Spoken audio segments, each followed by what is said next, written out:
Bem-vindos, meus amigos. É um prazer tê-los em minha companhia em Scientifics by Fuchs, um guia para qualificar opiniões, em meio à série de Fundamentos de Ciência. Estamos passando, né, atualmente pela análise de associação entre eventos. E no episódio anterior lhes mostrei a causalidade inequívoca aferida pelas ciências exatas. Hoje agora nós vamos entrar numa ciência que foi e continuará sendo sempre uma ciência humana, e mais do que ciência, simplesmente será humana para sempre, mas ela está agregando progressivamente princípios de ciências exatas, e com isso qualificando a possibilidade de oferecer medidas de alívio para as pessoas, são as ciências da saúde, tanto no contexto diagnóstico quanto no contexto terapêutico, e permitindo que tenhamos todos uma maior qualidade de vida em inúmeras facetas de intervenção em saúde. Os exemplos que vou lhes dar vou privilegiar agora, dizem respeito a uma das minhas áreas de atuação por também 40 anos, eterna, porque continuo escrevendo livros sobre isso, mas 30 e tantos anos à frente de aulas de farmacologia clínica, área em que tenho livros, textos e onde eu me sinto mais confortável, inclusive, para avançar e lhes fazer as demonstrações que pretendo fazer nesta série de princípios de ciência. Estamos falando aqui portanto, de associação entre parâmetros, entre fatos, um determinando o outro, nas ciências duras demonstradas, e agora entramos nas ciências da saúde, onde se imaginou e se imagina, digamos assim, é intrínseco ao pensamento humano, de que as ciências da saúde, com relação especificamente ao exemplo dos tratamentos,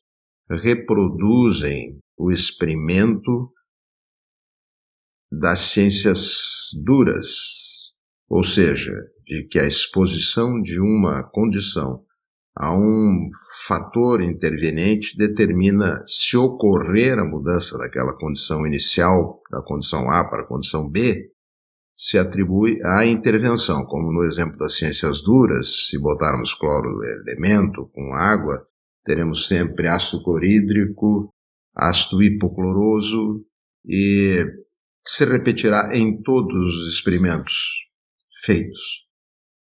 A similitude da interpretação baseia-se na ideia de que, se estamos frente a um indivíduo com doença e administrarmos a ele ou fazermos com que ele assuma ou tenha tal e tal comportamento, por recomendações que não são obrigatoriamente de natureza medicamentosa ou cirúrgica, e se medirmos isso, entendermos isso como um experimento, antes doente, tratamento no meio, saúde depois, se imagina, está na nossa mente algo que certamente é um pouco difícil, é difícil tirar como uma interpretação definitiva de que isso de tratamento produziu, de que esta intervenção produziu a melhora do nosso paciente ou de nós mesmos, quando nos autotratamos, quando queremos ter legitimamente alívio de qualquer sofrimento. Este é um falso experimento. O antes e depois em tratamentos em ciências da saúde não atende aos pressupostos das ciências exatas. Por quê? Porque há uma série de intervenientes subjacentes à terapia que se está usando, qualquer que seja. Porque a intervenção carrega várias razões que terminam por enviesar, é uma palavra técnica de nossa área médica hoje, da área de pesquisa em saúde, ela foi incorporada não há muito tempo, se procurou a palavra mais exata, para traduzir para o português o bias, que é a expressão em inglês, e se escolheu, os tradutores escolheram enviesar. Enviesam esse presumível efeito do tratamento para promover a cura ou a melhora, que são a história natural da doença, a regressão à média, a arte do terapeuta, o efeito placebo, todos esses que são determinantes não vinculados ao efeito intrínseco do método terapêutico, que seria realmente aquele capaz, pelas suas propriedades intrínsecas, de modificar, de promover a melhora clínica, o alívio do sofrimento. Uma rápida passada por essas razões subjacentes aqui lhes apresento as provavelmente bem mais importantes delas, que é a história natural da doença.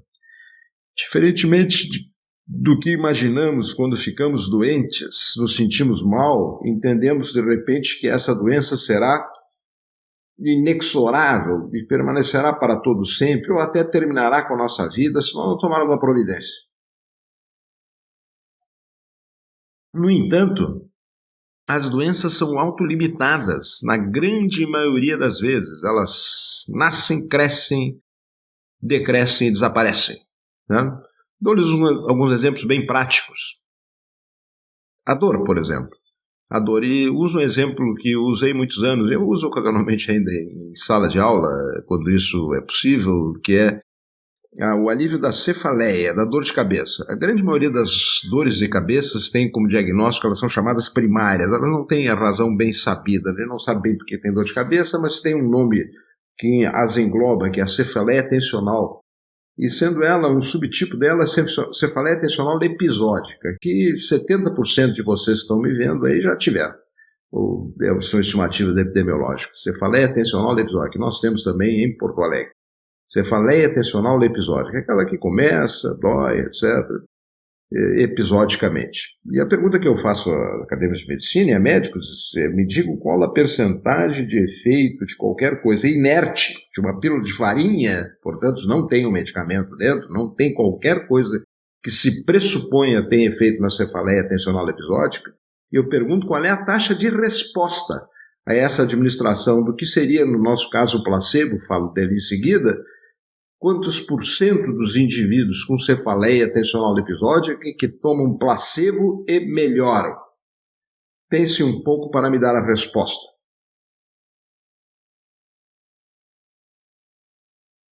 A minha estimativa em bancadas até com médicos é de que 50% no máximo dá a resposta correta, que é 100%.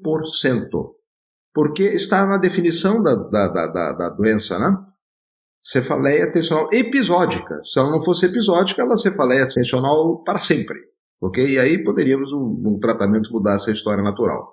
E, de fato, ensaios clínicos de medicamentos que a gente usa quando está com dor de cabeça mostram que em 2 horas, é um ensaio clínico muito interessante, em 2 horas há 75% de alívio da cefaleia em pacientes que tomam fármaco ativo. Puxa, então é o que a gente observa. Em 2 horas, 3 entre 4 estão com a dor de cabeça aliviada pelo analgésico. Mas no grupo controle, com efeito placebo, 50% melhora em 2 horas. Ou seja, resumindo, 1 a cada 4 pacientes com cefaleia tensional episódica tem a sua cefaleia aliviada em 2 horas pelo efeito do remédio. Mas nós achamos medicamento, que o remédio é um nome popular. Professores de farmacologia como eu falamos em medicamento, fármaco e outros nomes mais ilustres.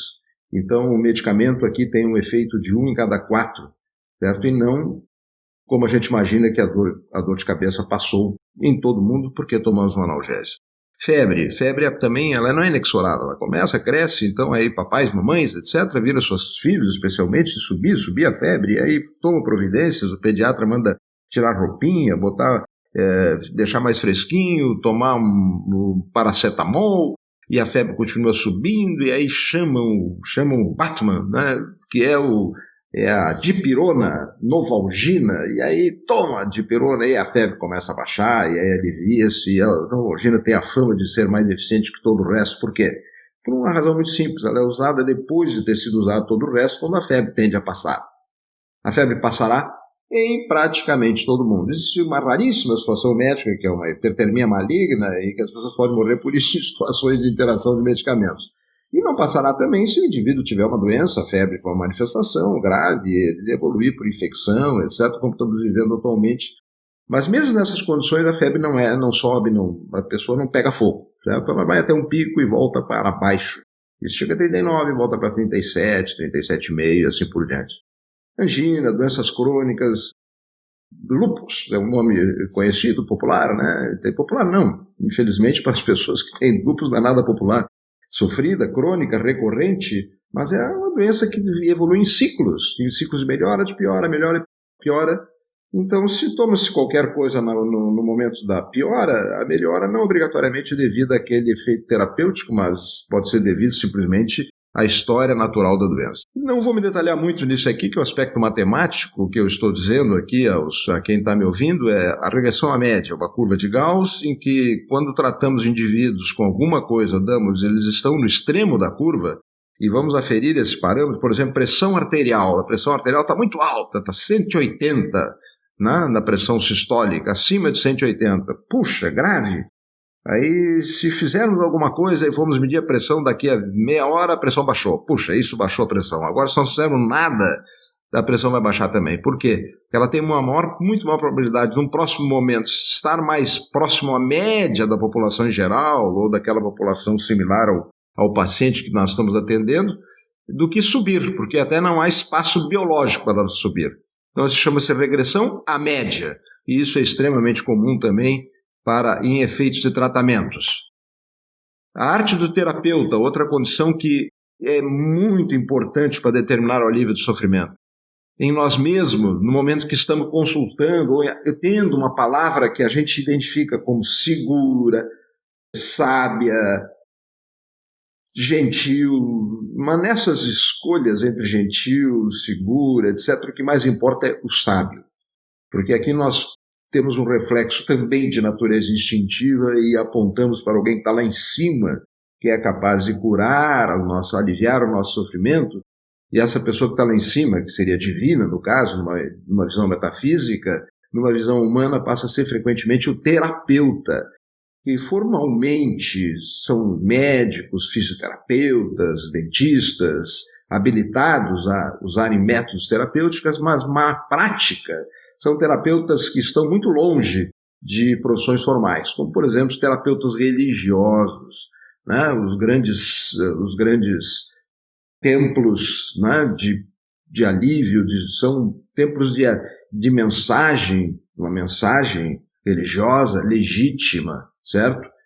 Mas também de uma mensagem de cura, de alívio de dor, de alívio de sofrimento após uma cerimônia, ou uma missa, ou seus correlatos em outras religiões, as pessoas saem mais aliviadas daquilo, porque entraram pelo menos com algum grau, muitos, nem todos, obviamente, com algum grau de sofrimento, de angústia.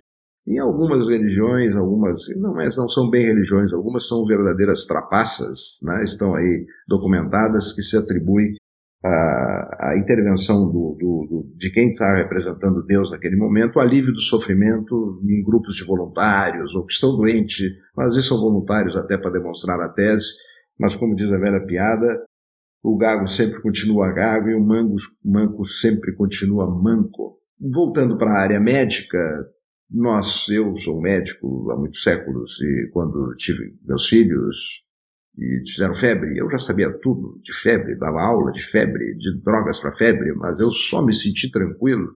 E naquela época não tinha telefone celular, era telefone fixo, difícil de falar, e o Felipe, meu filho mais velho, estava com uma febre muito alta, com 3 meses. A minha esposa, professora doutora Sandra, pediatra, com o mesmo grau de ansiedade que eu tinha, e que aliviou esse grau de ansiedade quando eu consegui finalmente ligar para o pediatra, que era o super especialista escolhido, né, como o mais competente para cuidar do nosso filho para todo sempre.